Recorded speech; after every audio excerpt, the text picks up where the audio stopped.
بالله من الشيطان الرجيم بسم الله الرحمن الرحيم إن الدين عند الله الإسلام নিশ্চয়ই আল্লাহর নিকট গ্রহণযোগ্য একমাত্র মনোনীত জীবন ব্যবস্থা হচ্ছে ইসলাম। সম্মানিত উপস্থিতি আমার মা ও বোনেরা,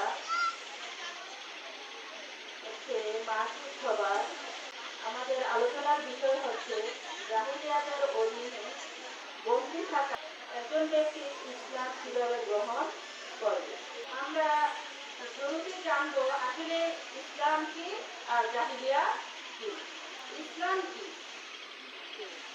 ইসলাম হচ্ছে মানব জাতি, সমাজ এবং রাষ্ট্র সহ সমগ্র জীবন গঠন এবং পরিচালনা করার জন্য সার্বভৌম ক্ষমতার একমাত্র মালিক সৃষ্টিকর্তা আল্লাহ প্রদত্ত প্রয়োজনীয় সকল আইন বিধান সম্বলিত কল্যাণকর ও পরিপূর্ণ একমাত্র জীবন ব্যবস্থা। ইসলামের মূল বিষয় হচ্ছে আল্লাহর প্রতি ঈমান। আল্লাহর প্রতি ঈমান হচ্ছে আল্লাহই হচ্ছেন সকল ক্ষমতার মালিক, আইন বিধানের মালিক, শাসন কর্তৃত্বের মালিক।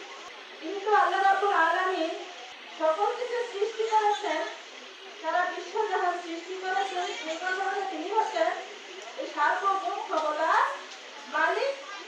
সেই কারণে তিনি আইন বিধানের মালিক, তিনি শাসন কর্তৃত্বের মালিক, তিনি ছাড়া আর কেউ মালিক নাই। আল্লাহর প্রতি ঈমানের ফলশ্রুতি হচ্ছে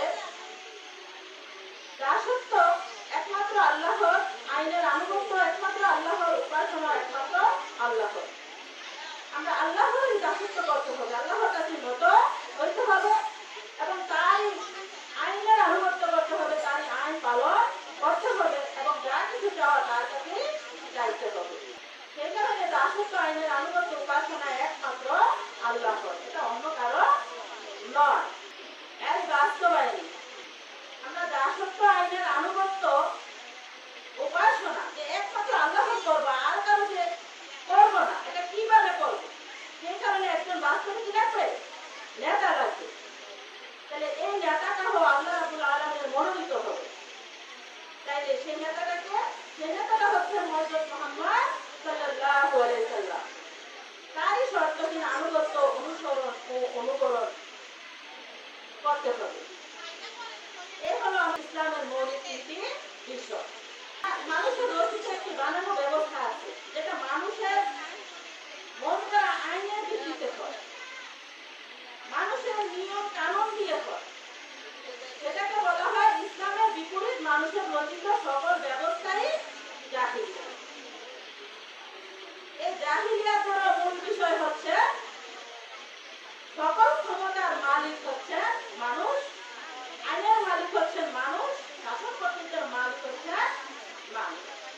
সম্মানিত উপস্থিতি মা ও বোনেরা, আল্লাহ রাব্বুল আলামিন সারা বিশ্ব জাহান সৃষ্টি করেছেন, তাহলে কি আল্লাহ রাব্বুল আলামিন মালিক না হয়ে কি কোনো মানুষ মালিক হতে পারে? তাইলে তিনি মালিক হয়ে তিনি আইন দিবেন, তিনি তার আইনগুলা দিয়ে সমাজ এবং রাষ্ট্রকে কি করতে হবে? শাসন করতে হবে। সার্বভৌমতা, আইন বিধান ও শাসন কর্তৃত্ব জাহিলিয়াতে বলছে যে এটা মানুষের, আসলে এটা মানুষের নয়।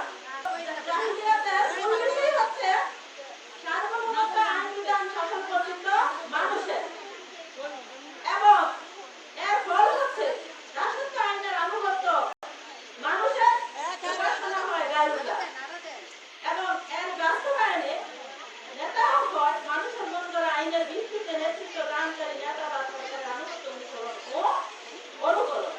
এ হচ্ছে জাহিলিয়াতের মৌলিক তিনটি বিষয়। আসুন আমরা এখন জানি জাহিলিয়াতের অধীনে একজন ব্যক্তি কিভাবে বন্দী থাকে। জাহিলিয়াতের অধীনে একজন ব্যক্তি এভাবে বন্দী থাকে যে সমাজ রাষ্ট্র গঠন এবং পরিচালনায় মানুষের সার্বভৌমতা, আইন বিধান ও শাসন কর্তৃত্বের অধীনে থাকা, অর্থাৎ সার্বভৌমতা, আইন বিধান ও শাসন কর্তৃত্ব মেনে নেওয়া বা গ্রহণ করা, মানুষের দাসত্ব, মানুষের মন করা আইন বিধানের আনুগত্যের অধীনে থাকা।